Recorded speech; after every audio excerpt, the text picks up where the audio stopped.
So today, without wasting any time, I think it's fair to delve right into where we had ended our last anatomy of neck discussion.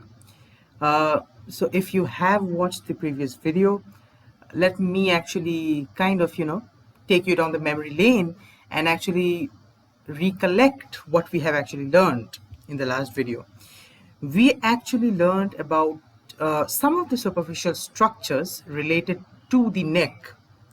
We are studying about the anatomy of the neck, and in that we actually studied about some of the superficial structures uh, related to the neck, namely obviously the skin of the neck, then the superficial fascia of the neck, which comprised of a very special muscle known as platysma.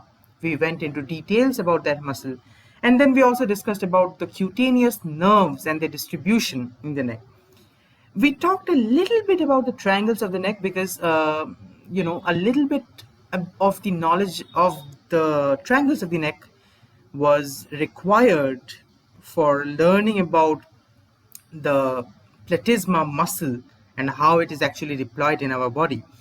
That too you can actually include in what we have learned slightly. Obviously, we will have a more detailed discussion about it. But today, our aim is exploring the more superficial structures, that is, the superficial veins of the neck and some of the lymphatic structures of the neck. Okay, so we will be completing the nerves, which we have already done that. Now we will be completing the veins and the nerve and the lymphatics. Okay. Now, what about the other structures, other anatomical structures? What about the arteries or the other neck muscles? Well, this is the reason why I have already told you that for now we are only concentrating on the superficial structures. Those are not superficial structures, okay? Obviously, we will be delving into the deeper structures of the neck in later discussions. But for now, we are very much concerned about the superficial structures. And in this very particular lecture, we are actually going to study, or rather discuss a little bit about the venous distribution as far as the superficial layers of the neck is concerned of the neck region. Okay.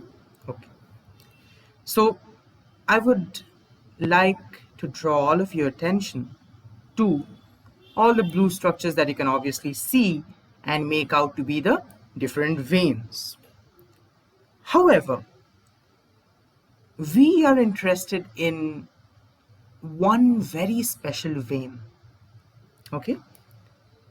And that vein is over here. This is the vein. It is the external jugular vein. Okay, the external jugular vein.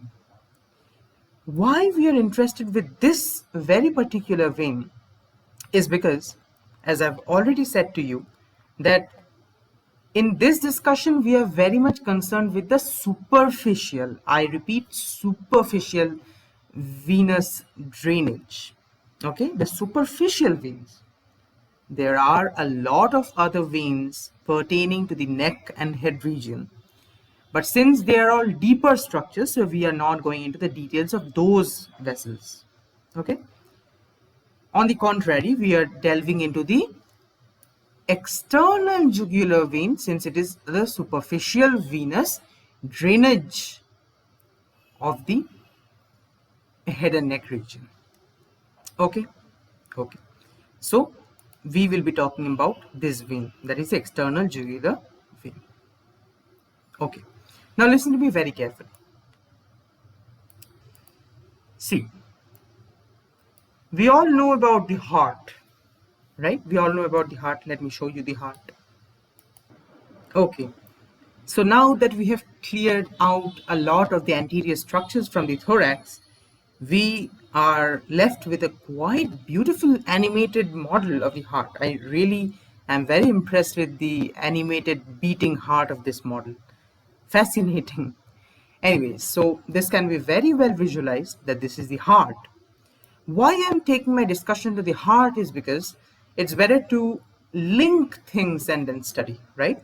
So we all know about the heart, and we all know that the heart has the superior vena cava.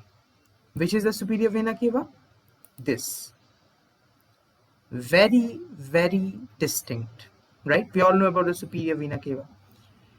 Now, as far as our knowledge about the thorax is concerned, we do know that the superior vena cava is actually formed by the meeting of two veins, okay? Two big veins. What are these two veins? They are the left and right brachiocephalic vein. So this is the right brachiocephalic vein. This over here is the left brachiocephalic vein. Okay, so heart, superior vena cava, formed by the right and left brachiocephalic vein. Okay, now the brachiocephalic vein, that itself, if we trace the brachiocephalic vein, we will see these two major vessels. Can you see them? See, over here and over here, and this vessel over here. Okay, so I am drawing your attention to three very major vessels, veins, not vessels. Actually, I'm sorry, we are talking about the veins here. One is this over here, the other is this over here,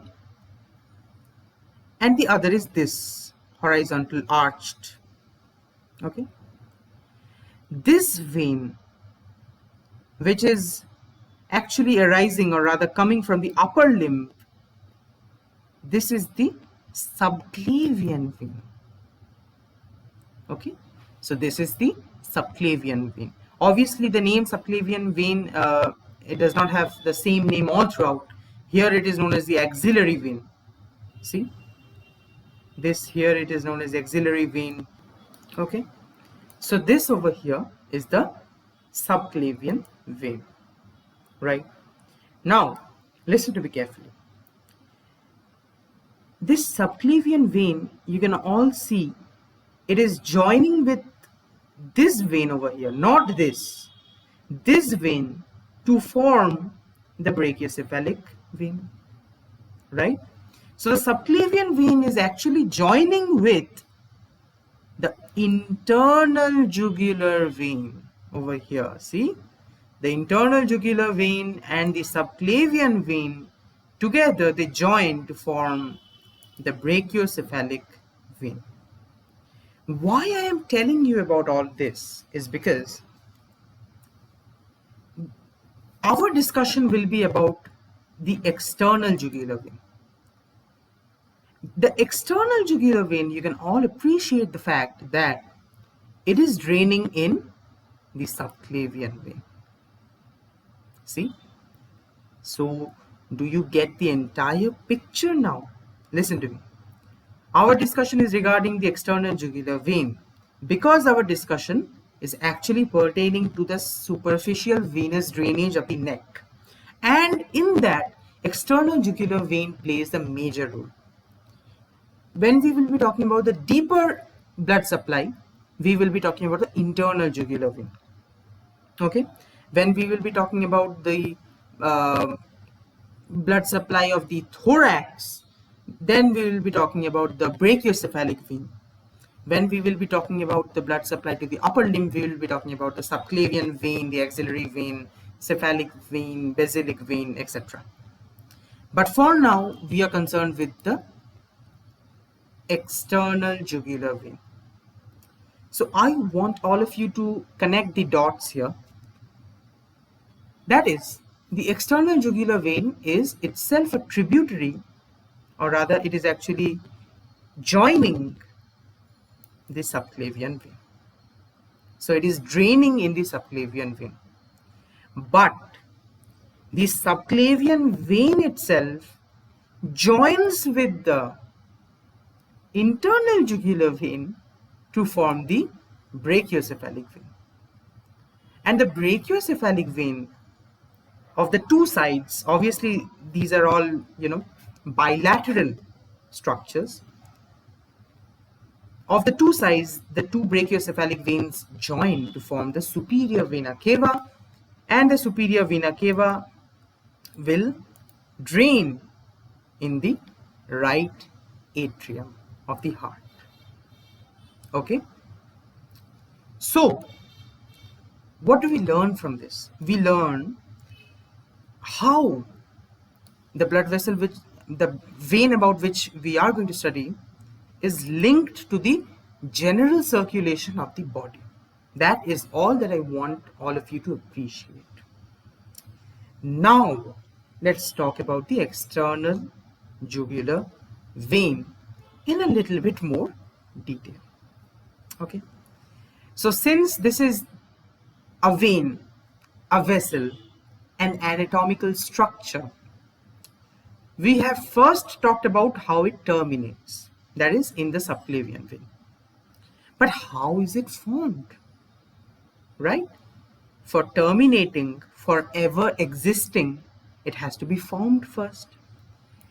Interestingly enough, now listen to me very carefully.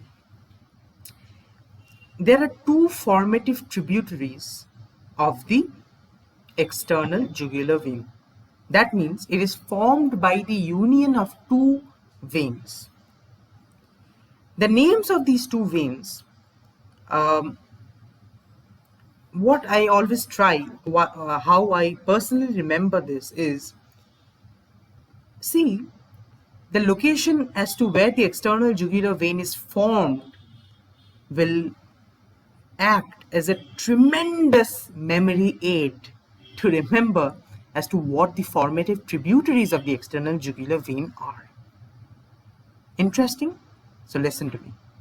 See, the external jugular vein is actually formed at the angle of the mandible.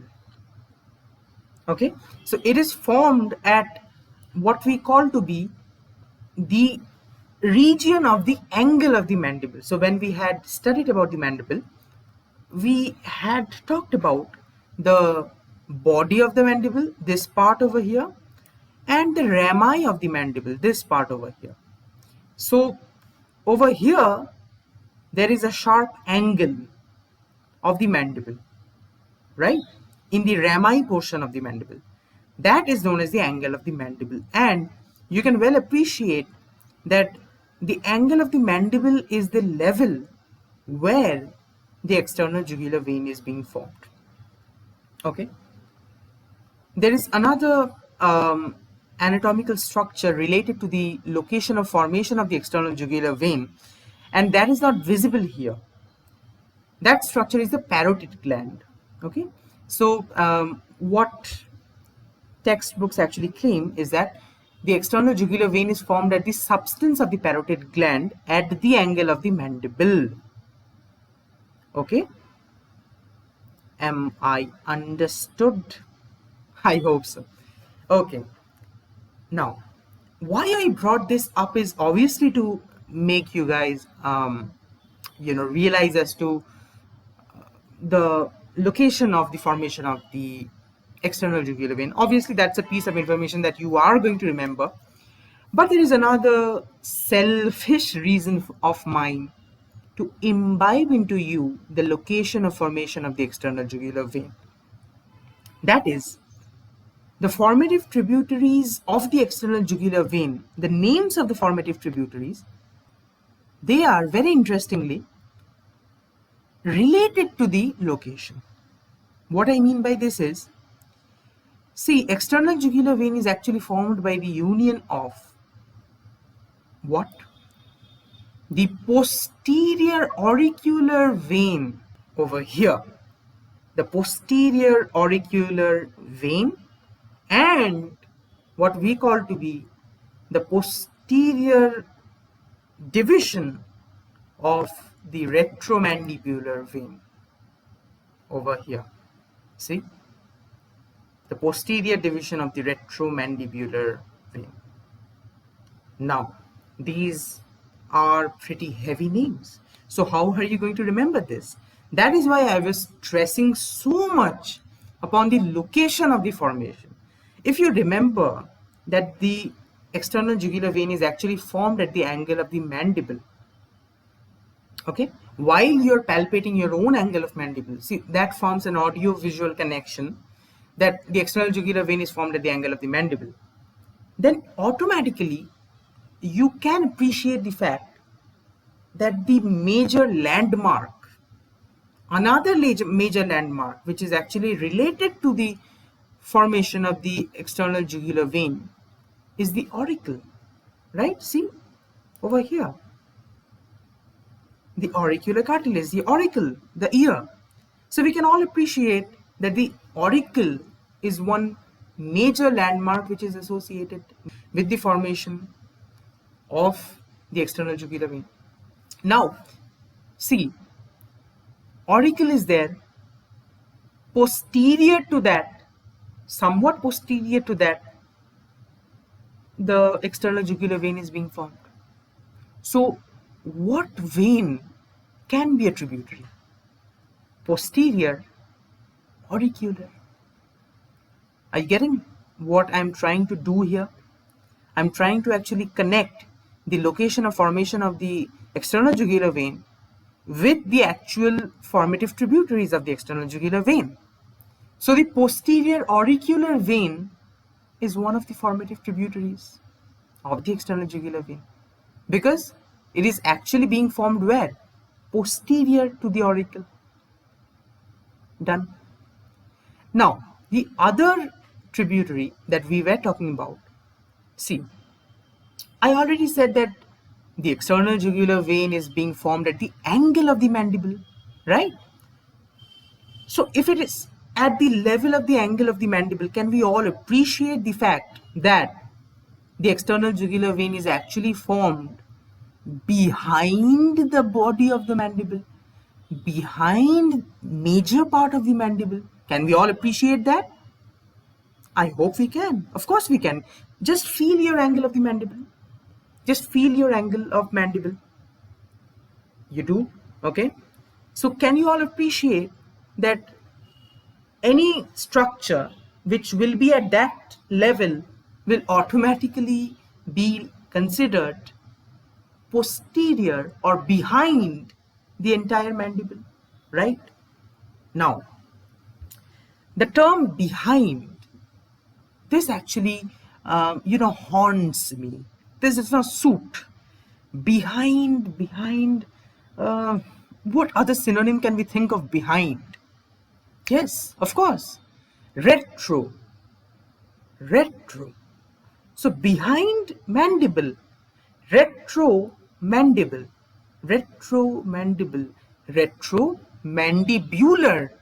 vein. So posterior auricular vein, because the external jugular vein is being formed at a position which is posterior to the auricle, which is the major landmark associated with the formation of the external jugular vein. So posterior auricular vein, and along with that, angle of the mandible. So we can say behind the mandible. So retromandibular vein. But I just want to shoot another precise modifier. You have remembered up to this you're fine. Up to this, that retromandibular vein, you're fine. Just add another modifier, that it is the posterior division of the retromandibular vein. And obviously that makes up a lot of sense, because we are talking about a posterior structure here. So it does make a lot of sense that the posterior division of the retromandibular vein is actually making up the external jugular vein. So I actually wasted, I won't say wasted, but I actually used up a lot of time talking about just these two tributaries. It's very easy to, just dictate a few names and be done with it. But obviously it, creates a lot of problems afterwards. Your short-term memory will serve you very well for the time being, and you will be very satisfied with what you have learned. But after a few hours or days, you will be completely blank, and that's a very haunting experience when you cannot recollect what you could recollect 2 or 3 days ago. So I'm actually putting a lot of emphasis on connecting the dots here, okay, so that you can actually serve the long-term memory here. All right, all right.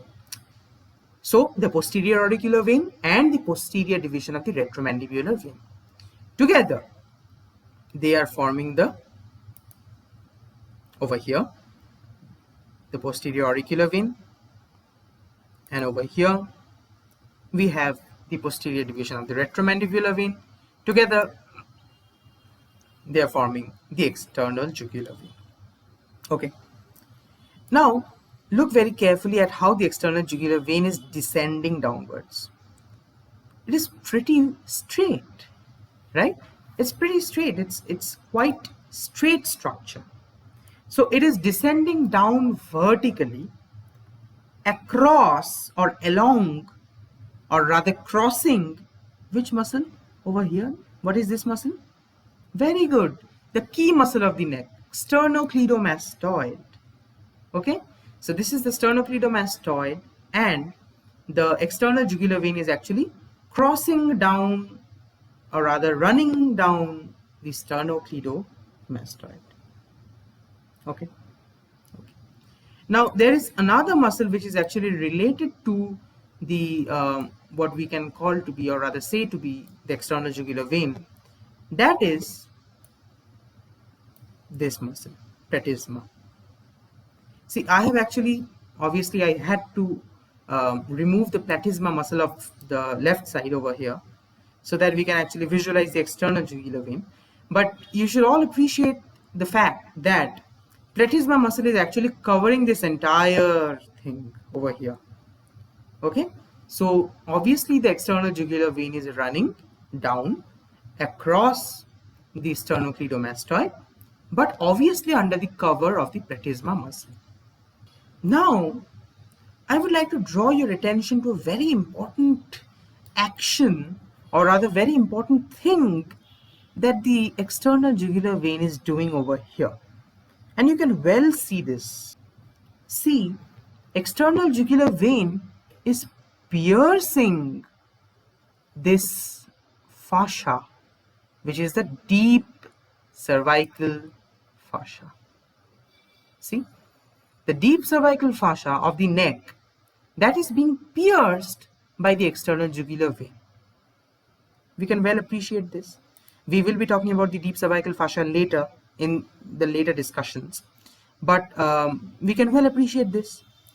This point where the external jugular vein is piercing the deep cervical fascia is said to be about 2.5 centimeters above the clavicle. So this point where it actually pierces the deep cervical fascia, this point is about approximately 2.5 centimeters above the clavicle. Okay. After piercing the deep cervical fascia, it actually enters what we call to be a space. And that space, ladies and gentlemen, is called supraclavicular space.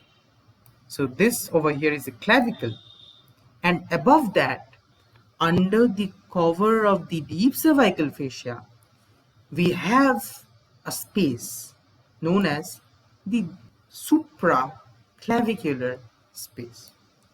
We will learn in detail about the supraclavicular space when we will be talking about the deep cervical fascia.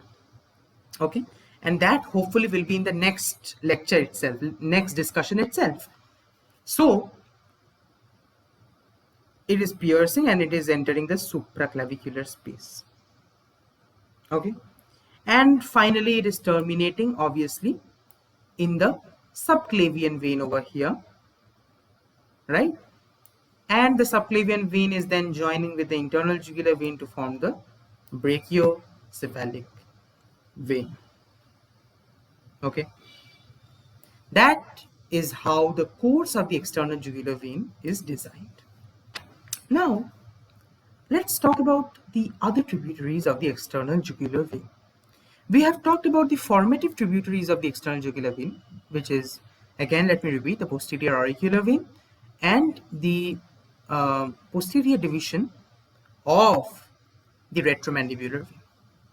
Okay, we have talked about these two veins, so obviously they are the formative tributaries of the external jugular vein. But apart from those two, the external jugular vein also has what we call to be terminal tributaries. So it is terminating into three terminal tributaries. So two formative tributaries and three terminal tributaries. What are these three terminal tributaries? Let's find out very quickly. Okay, now that we have removed the deep cervical fascia, we are free to see what the three terminal tributaries are. See, over here we can see that one terminal tributary is actually going on to the medial side.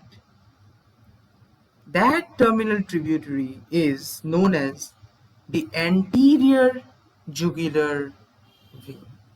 Very, very important, and I will actually, we will be studying about this anterior jugular vein in a little bit more detail.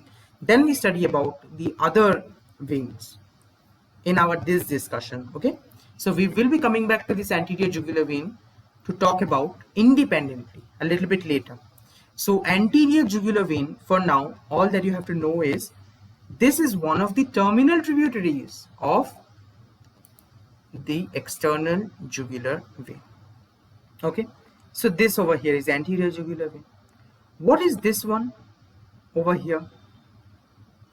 This is what we call to be the suprascapular vein. Okay, so this is the suprascapular vein, and the suprascapular vein, as all of you can see, is going towards the scapula. Okay, the suprascapular vessels, we have all studied about those two, the artery and the vein, in correlation to the scapula, right? So the suprascapular vessels, or rather the suprascapular vein, that is actually another terminal tributary of the external jugular vein. Okay, and what is the last terminal tributary? The last terminal tributary is the transverse cervical vein. Okay, the transverse cervical vein. So, remembering the three terminal tributaries, I cannot help you with that very much. But if we take the first letters of the three terminal tributaries, we are left with a kind of meaningful word, that is S-A-T. S-A-T. S obviously standing for suprascapular, A standing for anterior jugular, and T standing for transverse cervical. It's nowhere in the level of other mnemonics, which are very much detailed and will help you a lot. But pertaining to the terminal tributaries or external jugular vein, this was all that I could come up with. So formative tributaries you can obviously remember by the location of where the external jugular vein is formed. But as far as the terminal tributaries are concerned, you can remember this SAT, SAT, so that you at least have a clue as to what the names might be. Now, S might be supraclavicular as well. I'm actually kind of, exploring what the mistakes that you might make with this mnemonic. So S you may actually confuse, because this has happened to me before, that supraclavicular vein. I have thought that one of the tributaries is supraclavicular. So how to actually avoid this mistake is by the fact that I already said to you that the external jugular vein pierces the deep cervical fascia at a point 2.5 centimeters above the clavicle and enters a space known as supraclavicular space.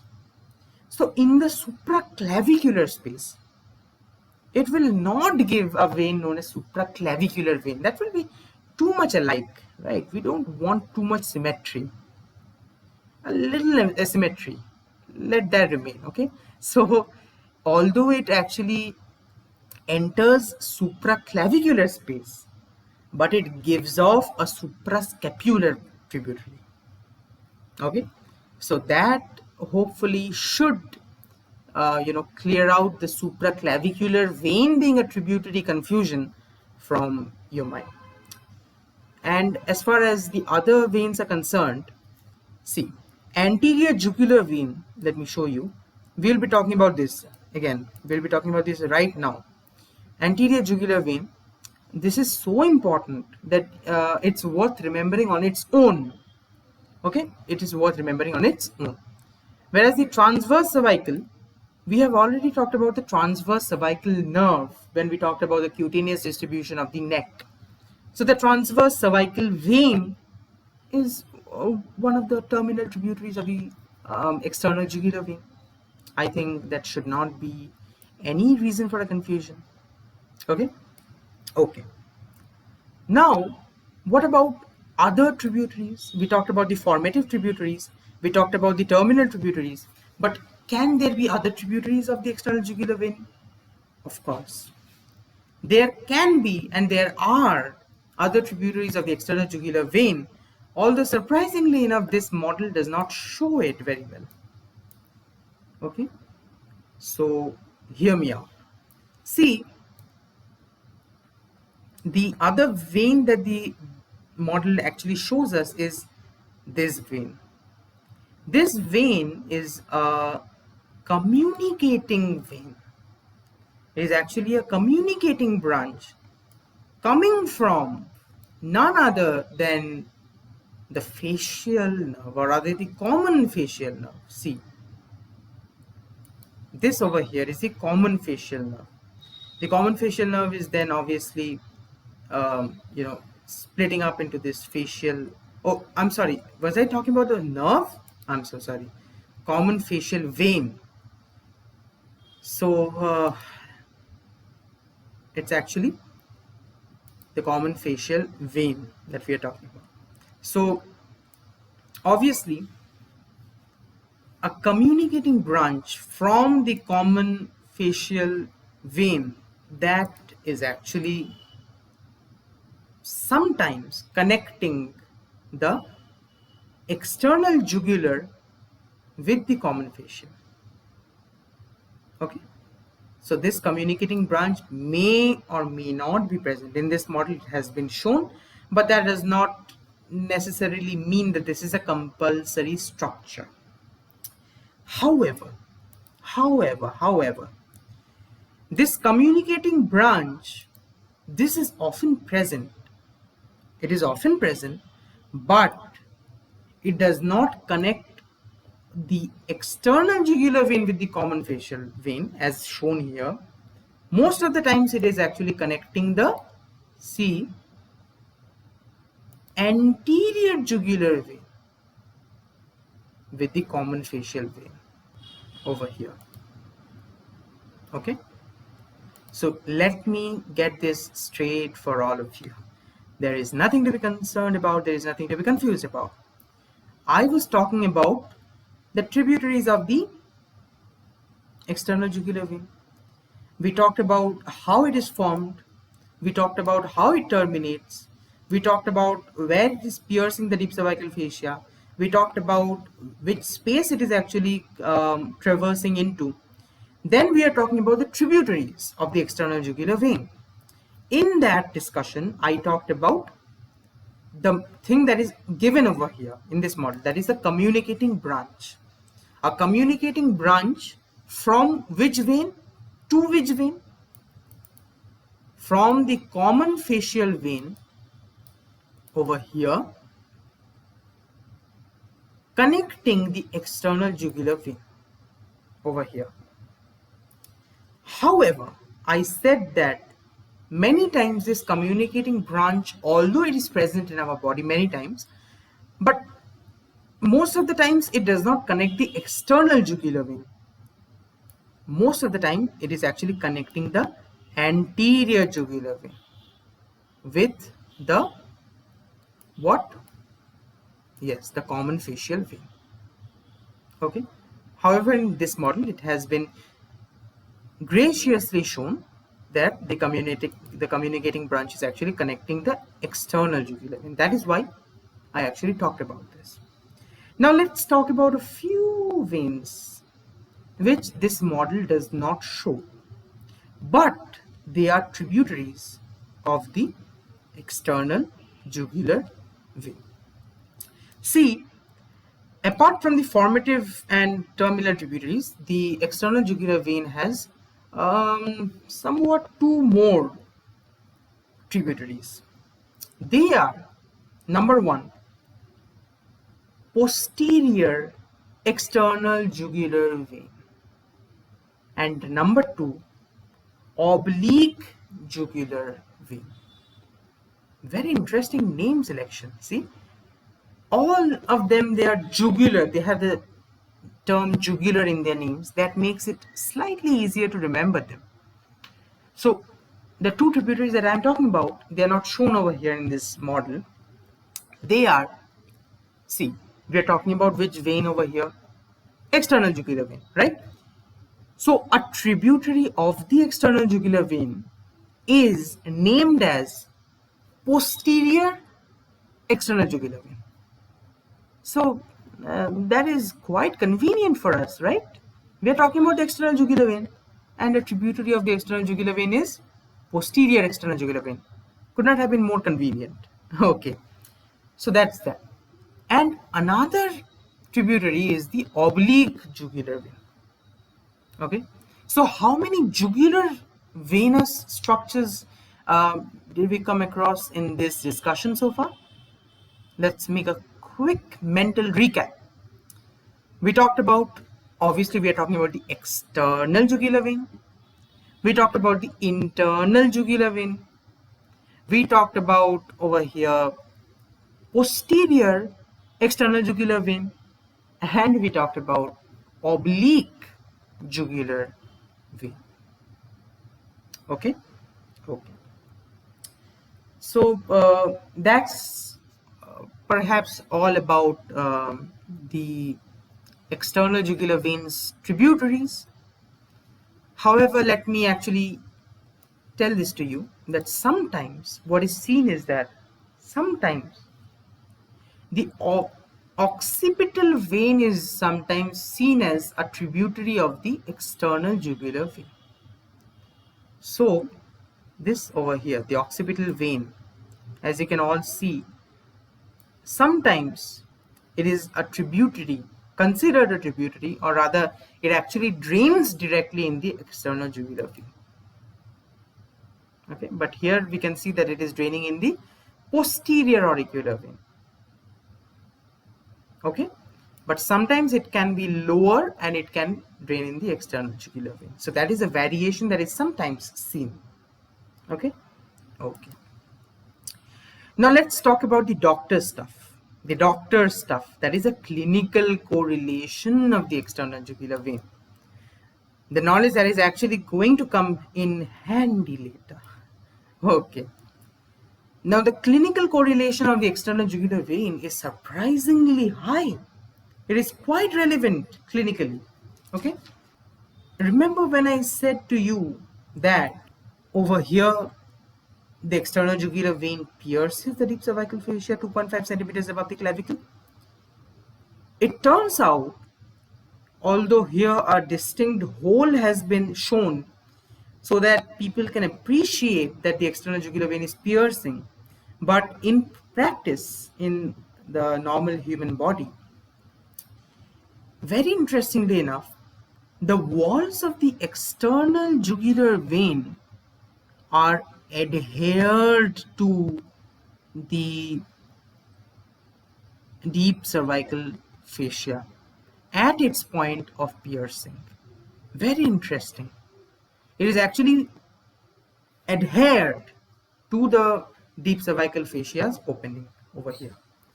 Now, how this is clinically relevant, how this is actually clinically important, is because suppose there is a nick or there is a cut in the external jugular vein at this very point. Then what will happen is that the cut end of the external jugular vein, the walls of which is actually closely adhered to the deep cervical fascia, will not be able to retract, right? It's a blood vessel, so obviously our body's innate mechanism, innate reaction will be to stop the bleeding. And since it's such an important vein, a cut over here will lead to profuse bleeding, right? So that's very dangerous. There is another very dangerous outcome. See, what happens is, due to the negative, we are actually, see, what is this region? What is the region that we're moving into over here? This is the thoracic region. So what other important structure other than the heart is present over here? Yes, the lungs. So the huge lungs in the thorax, what they do is they create a negative thoracic pressure or a negative intrathoracic pressure during inspiration, right? Obviously, we'll be studying about this in details when we study about the physiology of respiration. But we do have a general idea about this, that there is a negative intrathoracic pressure when we inspire to actually force the air to going in, right? So when there is inspiration, there is a negative intrathoracic pressure. And as I've already said, external jugular vein and its correlation to the entire body circulation. So it should be of no surprise when I say that if there is a cut over here and the walls of the vein are not able to retract, what will happen is that air will be sucked in. Very, very dangerous. During inspiration, what will happen is that air is sucked into the lumen of the external jugular vein because it cannot retract. And what this condition is known as is venous air embolism. Venous air embolism. Embolism means obstruction of a vessel by, it may be a clot or it may be an air bubble. In this case, it is venous air embolism. So it is due to an air bubble. So what will happen?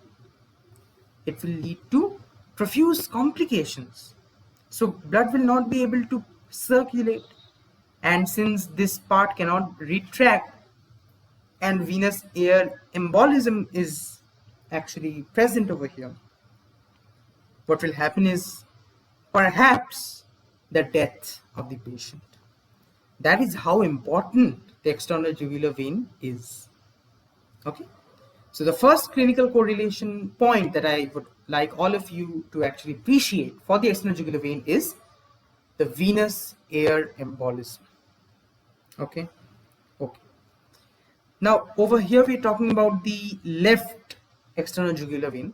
Obviously the right jugular vein, the right external jugular vein is a mirror image of this. But there is one difference. The difference is not in their anatomical structures, the difference is in their position. How so? See, now we are looking at the right external jugular vein. If you look carefully enough, if I trace it downwards, over here it is piercing, over here it is actually draining or terminating in the subclavian vein, and over here this is the brachiocephalic vein, obviously the right brachiocephalic vein, and over here is the, as you can all see, superior vena cava. So what I'm trying to point out here is that the right external jugular vein is almost in a straight line,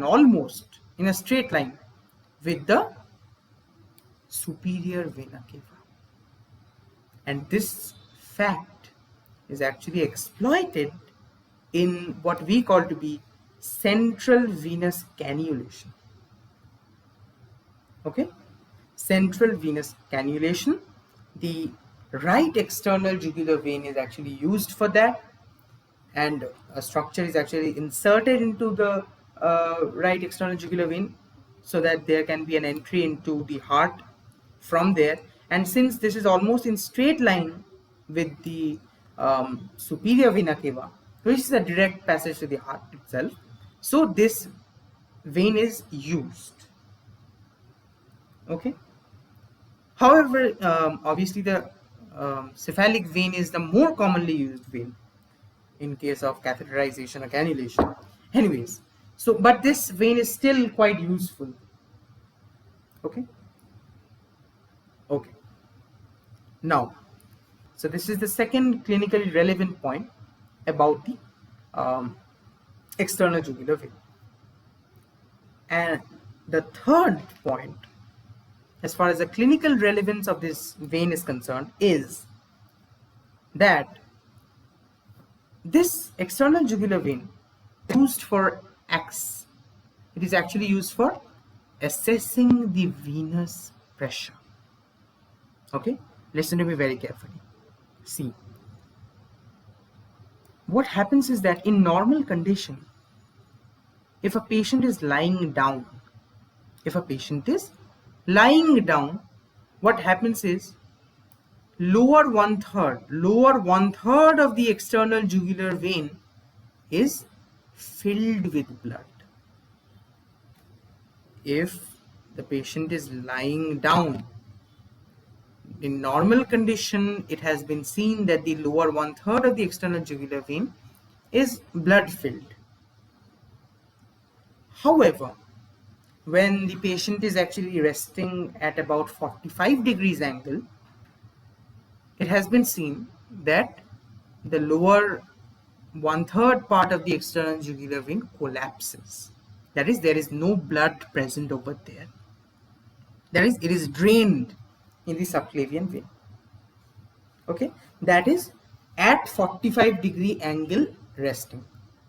So in normal condition, when the patient is lying down, normally lower one third of the external jugular vein is filled with blood. Again, normally when the patient is actually lying at a 45 degrees angle, the lower one third is actually collapsed. It is not filled with blood. However, how the external jugular vein is actually used to assess the venous pressure of the right atrium is by the fact that in abnormal condition, what is seen is even when the patient is reclining at an angle of 45 degrees, the lower one third of the external jugular vein is filled with blood. If that is the case, then it is an abnormal condition. If that is the case, then we can be sure that the patient is perhaps suffering from some condition which is leading to his or her increased right atrial venous pressure. So if there is an increased blood pressure in the right atrium, obviously that will be reflected in the blood vessels which are supplying the blood to that right atrium. So superior vena cava, so brachiocephalic vein, so subclavian vein, so external jugular vein. So there will be more blood in there, and even when reclining at 45 degrees angle, the lower one third will not be completely empty but will be filled with blood. In that case, we can be kind of concerned that the patient may be suffering from some kind of congestive cardiac failure. So these are the three clinically relevant points about the external jugular vein. Okay, first one was about the venous air embolism. Second was about the central venous cannulation, because the right external jugular vein is almost at a straight line with the superior vena cava of the heart. And the third one was about the fact that the venous pressure can be assessed to some degrees with the blood present in the external jugular vein. Okay, so I think we have done enough justice to the external jugular vein, and now as I had actually mentioned before, let's talk a little bit about the anterior jugular vein, because the anterior jugular vein is very important. So over here I have removed the deep cervical fascia and the sternocleidomastoid from the left side so that we have a better visual. See, we can clearly see that this is the external jugular vein, this over here is the suprascapular vein, this over here is the transverse cervical vein, and this over here is the anterior jugular vein. Why anterior jugular vein is quite important is, see, anterior jugular vein is actually terminating in the external jugular vein, but it is actually formed by a lot of unnamed branches, see over here. So it is quite extensive. See, it is actually formed by in below the chin level. Obviously, you can see to that by a union of a lot of unnamed veins. Okay. So, anyways, its formation is not that important. What is important though is the fact that just like the external jugular vein over here, the anterior jugular vein also, after being formed below the chin, is descending downwards. Okay, so it is actually descending downwards, and what happens is that it is somewhat a midline structure. This is the anterior jugular vein of the left side, and this is obviously that of the right side. Okay, so all of you can at least appreciate the fact that the anterior jugular vein is somewhat a midline structure of the body. Okay. Okay. Now, interestingly enough, see, just like the external jugular vein had pierced the deep cervical fascia, anterior jugular vein also pierces the deep cervical fascia. See, this is the deep cervical fascia, and you can see kind of here that it is piercing the deep cervical fascia, just like the external jugular vein had pierced the deep cervical fascia. However, here's the catch. See, however, I think over here they have shown this a little too above, a little too superior. I think that. Anyways, so the thing is, theoretical knowledge over here is relevant over here. So the thing is, just like external jugular vein had pierced the deep cervical fascia 2.5 centimeters above the clavicle, the anterior jugular vein pierces the deep cervical fascia 2.5 centimeters above the suprasternal notch.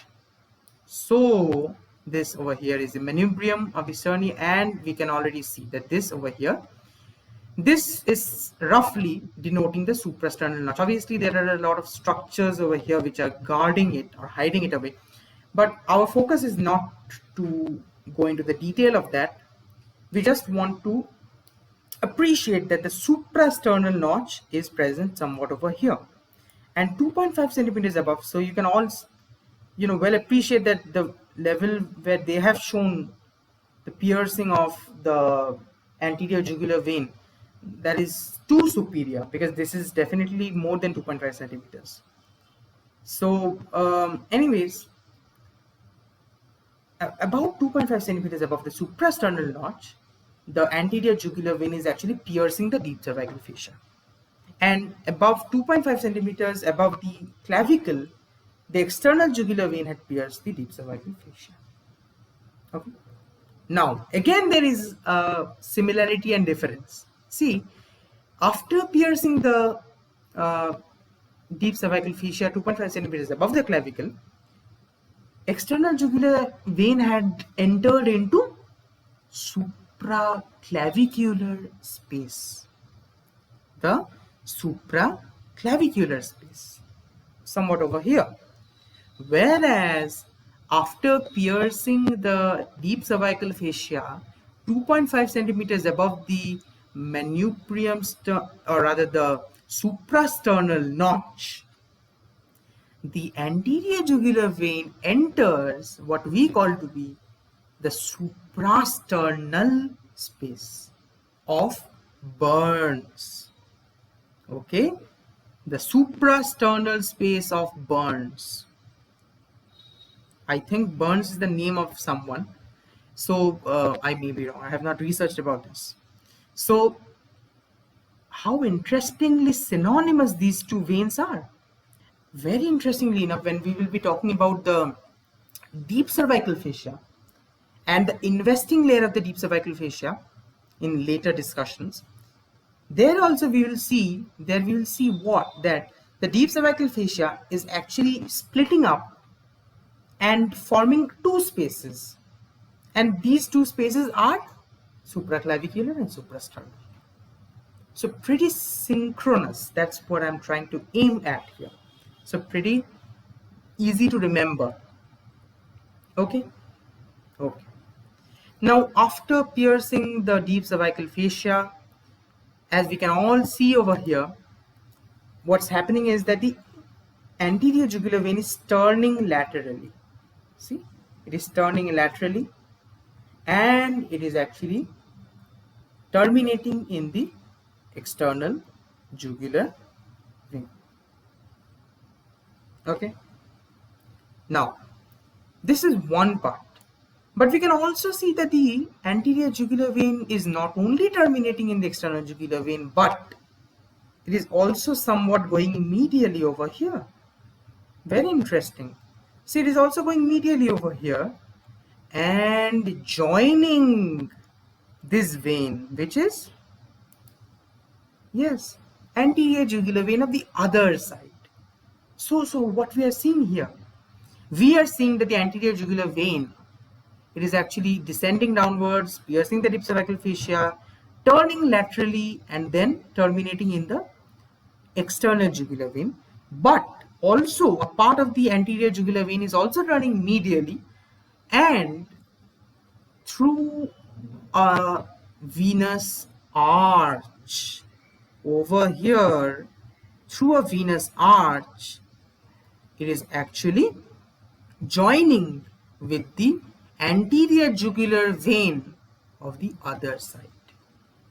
This venous arch, this is another what we call to be constituent of the suprasternal space of Burns. We'll talk about this later, obviously, but since it is relevant over here, so I'm saying this jugular venous arch, this is what it is called over here, the jugular venous arch, connecting the anterior jugular veins of both sides. That is actually a constituent of the suprasternal space of Burns. Okay, so that is how the anterior jugular vein runs, and that is how the external jugular vein runs. So we talked about the tributaries, we talked about anterior jugular vein and the clinical correlation of external jugular vein. Now very quickly, let's talk about the lymphatic, because there is nothing much to talk about the lymph nodes. Okay, so let's quickly delve into that. So as far as the superficial lymph nodes of the neck region is concerned, let's first get rid of the platysma because it hides everything. Okay. See, as far as the lymphatic supply of the neck region, since we are not going into the head region, the face region right now, we are only talking about the neck region. So as far as the lymphatic supply is concerned of the neck, interestingly enough, all the lymph nodes, all the groups of lymph nodes which are actually concerned with the lymphatic drainage of the neck, they are arranged in such a way that they form kind of a collar around the head-neck junction. See,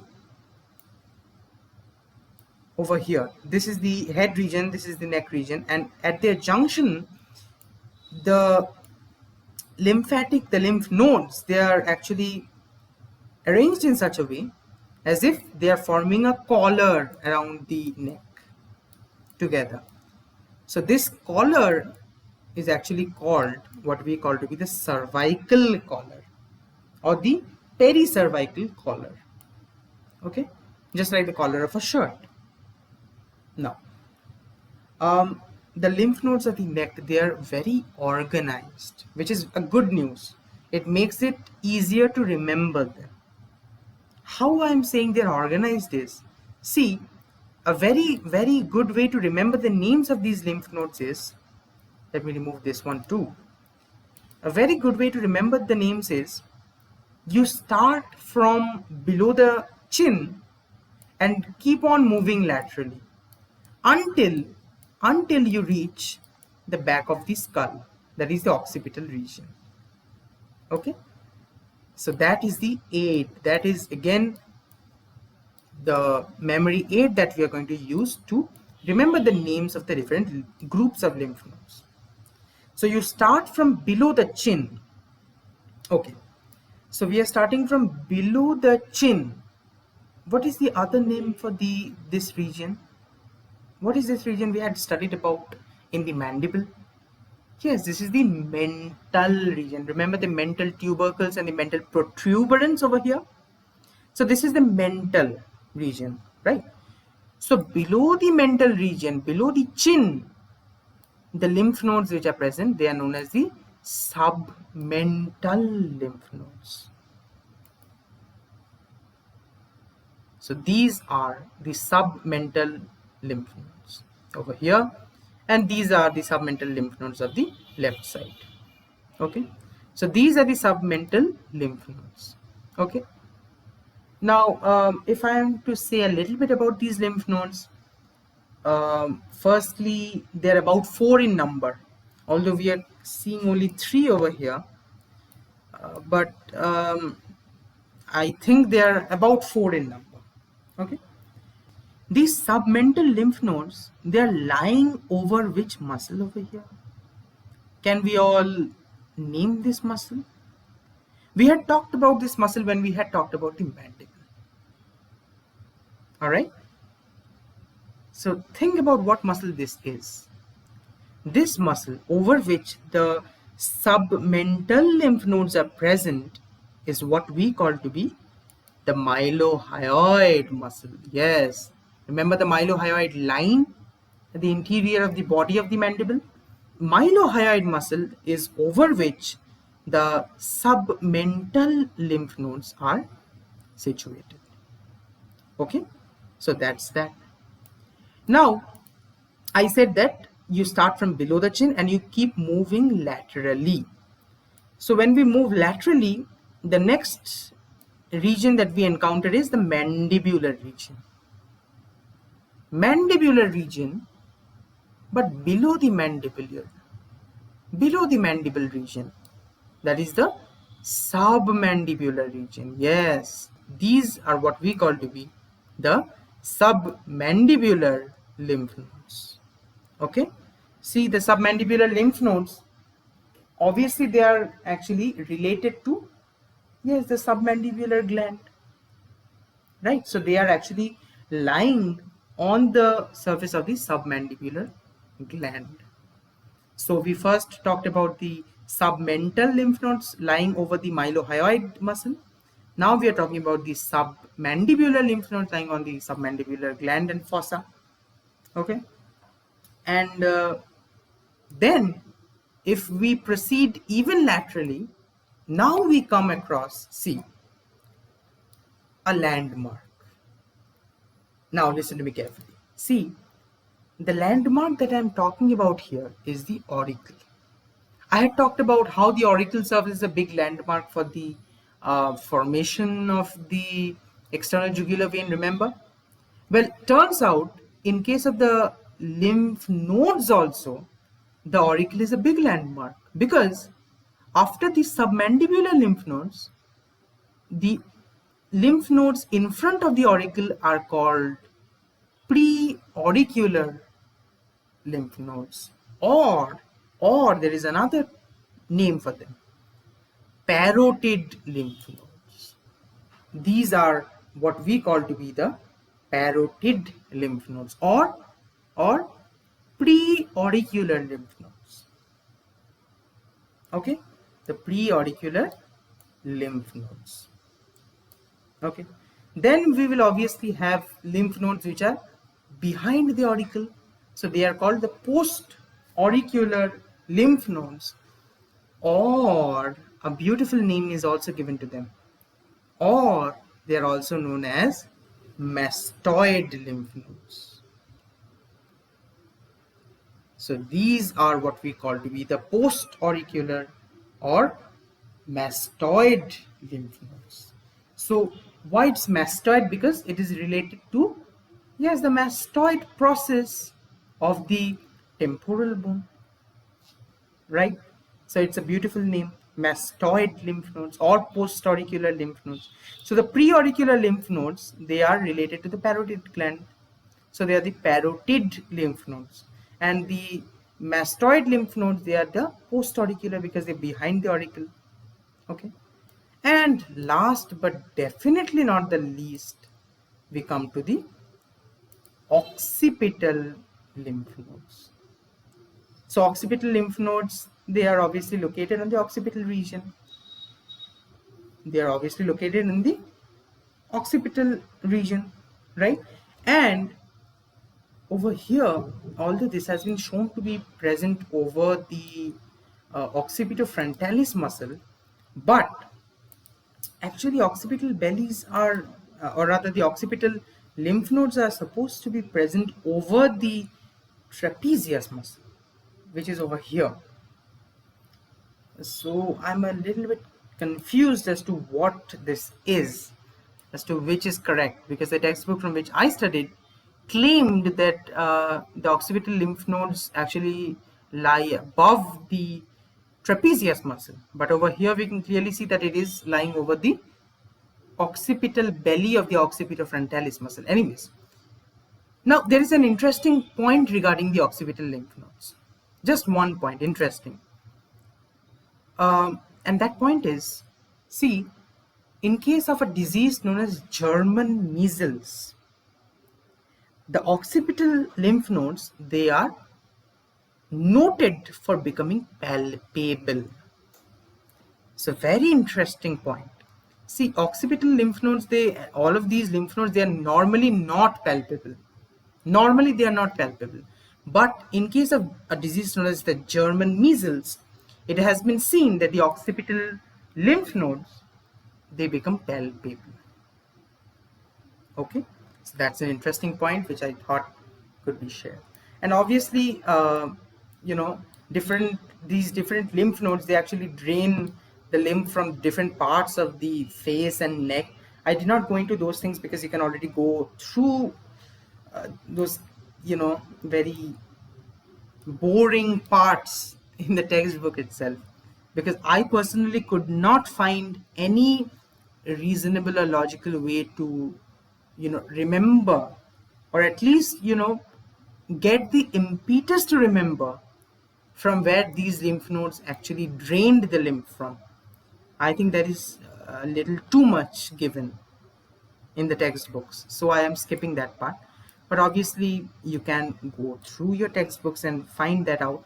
And as to what the numbers of each lymph node are, like the submental is about 4 in number, the occipital one is about 1 or 2 in number, so that too you can actually go through. It's not much. So all I'm telling you to do me a favor is that you go through how many of these of each type are present and which parts of the face and neck they're draining. Yeah, like most of them, you know, they drain the scalp or the auricle, those parts. Okay, so with that, I think let's do just one quick revision. The submental, because below the chin, the submandibular, because below the mandible and related to the submandibular gland, the parotid, because submandibular and parotid both are salivary glands, and the parotid ones are also known as pre-auricular lymph nodes. Then the post-auricular lymph nodes or mastoid lymph nodes, because it's related to the mastoid process of the temporal bone, and the occipital lymph nodes. So with that, we complete the lymphatic drainage and also the venous drainage of at least the superficial parts of the neck. Obviously, there is more to cover. When we will be coming back later, we'll be talking about the neck fascia, the deep fascia, and we obviously talked about the superficial fascia already. So later we will be talking about the deep cervical fascia in one complete discussion because it's extremely important. And then we will be going into the deeper structures of the neck. So with this, adios, sayonara, goodbye, signing out.